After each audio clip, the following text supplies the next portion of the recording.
The video game multiverse is one that is chock full of morally ambiguous anti-heroes, well-intentioned villains, and more heel-to-face and face-to-heel turns than we can count. It's actually a huge reason why I love playing them, because the moral quagmire is so thick and warm that you can just sink into the grey and live out any and all walks of life. From Batman giving thugs head trauma to the monster hunters killing off endangered wildlife for the sheer fun of it, even the good guys have got an element of the creepy and weird about them when you analyse their actions. But what about the characters who are really off-kilter? How do video games sometimes present such utter bastards and creeps to players and still manage to keep them invested in their adventures? Well, let's find out. As I'm Jules, this is WhatCulture.com, and these are 10 creepy video game characters you actually rooted for. Number 10. Tingle, the Legend of Zelda series. Tingle is a 35-year-old man who wants to be a fairy. Is that so wrong? Of course not. Be whoever you want to be, mate. Still though, maybe rein in your language, as I really don't want you telling me what does and doesn't smell musty. Introduced in Majora's Mask, Tingle was a self-taught cartographer who enjoyed floating on a balloon, surveying the landscape, and making maps to sell to Link. Other than his fairy costume and his weirdly not magic catchphrase, he really was just a helpful weirdo that Link befriended on his journey. You know what? He's a self-made business owner, and to me, that is living the bloody dream. However, he does get a bit more creepy in Wind Waker, where we're introduced to his brothers Ankle and Knuckle, one big, happy family of nearly middle-aged men living together and pretending to be fairies. And they also have a pseudo-hostage that they keep around because he kind of looks like them. And Tingle makes his brothers work themselves nearly to death while he does nothing himself, on an island that he named after himself. Nothing wrong with that, right? I'll tell you what, we'll just pretend that he and the original Tingle are different characters, yeah? Number 9. The Outsider, Dishonored series. The Outsider is a mysterious, seemingly all-powerful trickster god of the Dishonored series. And when I say trickster, that's because the Outsider doesn't really take sides based on morality. He's willing, eager even, to bestow a whole suite of supernatural powers on anyone that he finds interesting, good or bad. And to top it all off, his backstory is insanely creepy. Forcibly taken off the street, chosen seemingly at random and brutally sacrificed by a cult, the Outsider had no choice in what he became. His body remained frozen in stone while his consciousness travelled the void, alone for over 4,000 years, ignorant of his mortal identity. A god who didn't know what he was or how he came to be, and his only clue being that screaming, frozen, bloody visage of his own mortal body. Jeez, that must be rough. Number 8. Dollface, Twisted Metal Black. Twisted Metal Black is the 5th game in the Car Combat series and is probably most notable for being a dark and gritty reboot of the previously quite silly games. Now, I know fans weren't in love with this idea at first, but the execution was pretty on point, because alongside tidying up some of the convoluted storyline, we actually got a reboot of Mr. Ash to become Dollface. Now, Dollface was raised in an abusive home. After graduating college and finally escaping her brutal upbringing, she went to work for a doll maker who was, unfortunately, all too much like her parents. After accidentally spilling his coffee one day, he fastened the mask to her face, hid the only key, and then had her committed to a mental asylum. As you do. There, the enigmatic Calypso invited her to participate in his Twisted Metal tournament, the grand prize being a single wish. It's over the top, violent, and heartbreaking all at once, and I absolutely love it. Number 7. Simon Stark, SSX Tricky and SSX 3. Not enough gets said about the brilliance that was the early SSX franchise. I mean, sure, things fell off the cliff when they added in skis and tried to reboot the franchise in a manner that screamed, "I am also cool, fellow kids." But you know what? SSX 3 and Tricky are where things were at their best. And in amongst all of the roster of absolute mad heads was the ultimate extreme sports lover, Simon Stark. Honestly, this guy was my absolute favourite to play as, not simply because he was just a man that looked like he was an electrocuted matchstick with a Static X hairstyle, but his intense attitude just carried over into his ludicrous Uber tricks. And yet, you can't deny that he's nothing short of a danger to himself and others around him. He's an adrenaline junkie that has seen him break the law, cause chaos in every run at the mountain, and drink and fight his way from bar to bar. And through all of this, he's had a massive smile on his face and a maniacal laugh following in his wake. He's basically what would happen if the Joker decided to visit the Alps. And I'm very okay with that, but at the same time, I'm not okay with that. Number 6. Mother, Sanitarium.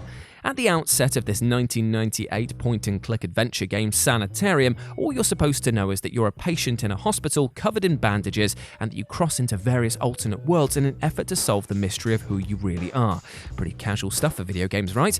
One of these worlds is a small suburb populated entirely by malformed children whose deformities include tumours, missing eyes, necrotic flesh, and so much more.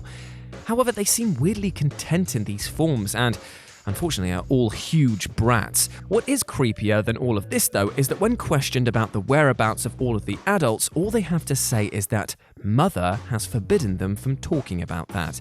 Mother turns out to be a malevolent alien plant that arrived on a small comet, who killed the adults and is now slowly transforming the children into plant creatures like her. And honestly, in a weird sense, you kind of can't blame her. I'll explain. You see, when Mother first arrived, she befriended a young girl named Carol, revealing herself only to her. But Carol's father was abusive and one horrible night beat the poor girl to death. The town knew about all of this abuse and allowed it to happen. So Mother decided to kill all of them and look after their children in her own way, which, while definitely strange and definitely horrible, is also kind of sweet.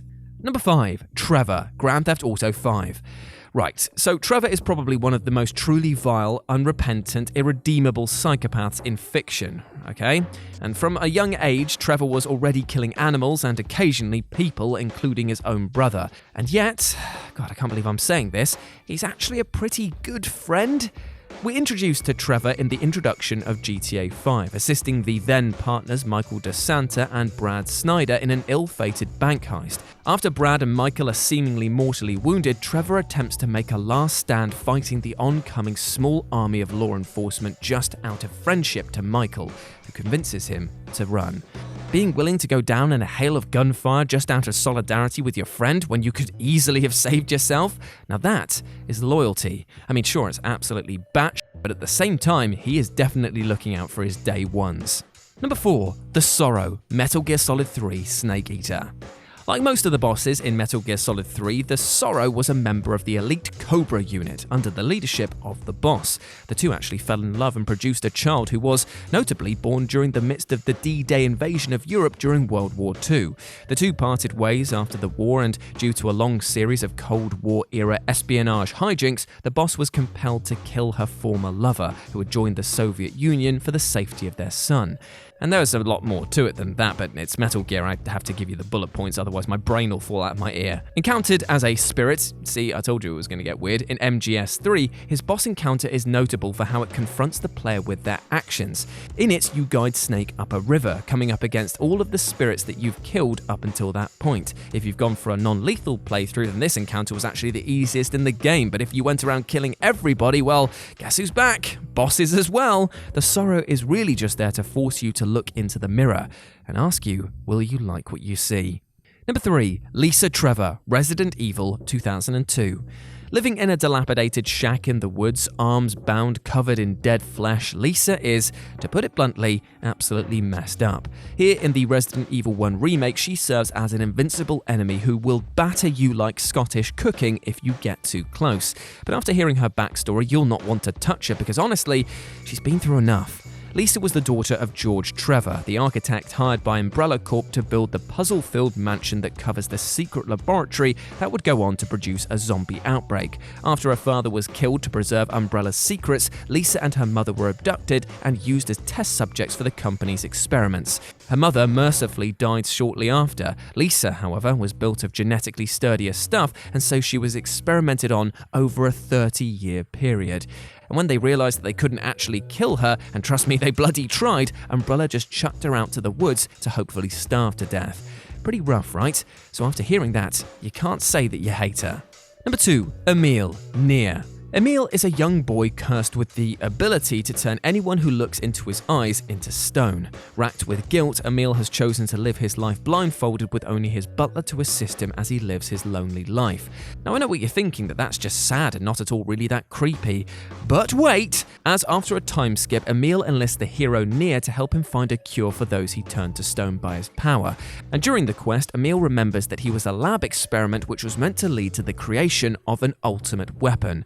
This process turned his sister into a beast which killed everyone in the lab, and Emil was discarded, being deemed a failure. After teaming with Nier to defeat his sister, the pair merge, and all that's left of Emil come the close of the first game is this moon face rolling around the desert in search for his family, until we meet him in Nier Automata Potato Patata, and well, to be honest, all of that sun exposure has done little to make him any less strange. And number 1, The Architect, Dragon Age Awakening. Yes, okay, I know that the Architect is one of the original mages who defied the gods to enter the Golden City, thus cursing the world forever with the Blights, and sure, he was turned into a Darkspawn himself and now seeks to destroy all life with his own army of monsters, but hear me out! Most Darkspawn are drones, compelled to free their old gods and follow them to war, but the Architect, well, he thinks for himself. Unfortunately, he doesn't understand why and knows nothing of this past, but he can pass this free will onto other Darkspawn, and as a caveat, he also detests war. So how does he propose to end war? Well, by infecting everyone with blight so that they're all equal. See, I mean, it's not ideal, as I would like the option to not be a blight, but you know what? It kind of works for the Tyranids in Warhammer 40k. I mean, they're bloody everywhere. Fortunately, he soon realizes that this is a bad plan, and so decides to try finding the old gods himself and passing his power onto them, hoping that they'll turn good. Unfortunately, this also turns out to be another bad plan, as he inadvertently causes the blight at the heart of the original game. But this is the thing. While he looks creepy as hell and did some stupid things, his path was paved with good intentions. And that's got to count, right? And there we go, my friends. Those were 10 creepy video game characters you actually root for. I hope that you enjoyed that, and please let me know what else you would have added to this list, because I might do a commenters edition further down the line. And if you want to chat to me further about video games, music, TV, and film, you can do so over on Twitter at RetroJ0. And why not swing by Live and Let's Dice, which is my board game channel. We do lots of fun stuff there, including Warhammer 40k. So check it out, my friends. But before I go, I just want to say one thing. We detailed today about a lot of video game characters that were creepy, and yet we gave them a second chance. And you know what, my friends? I'm not saying that you're creepy, but the concept of giving people and yourself a second chance is a very important life lesson. Because this is the thing, we all make mistakes at some point in our lives. But in order to move on from that, you gotta learn to forgive yourself. It is okay. Everyone makes mistakes. No one's perfect. So instead of beating yourself up, give yourself a break. Be kind to yourself. Because this is the thing, you're not a creep. You deserve love, happiness, and success like everyone else out there in the world. So treat yourself fairly, and then go out and smash it, you big ledge. As always, I've been Jules. You have indeed been awesome. Never forget that, and I'll speak to you soon. Bye.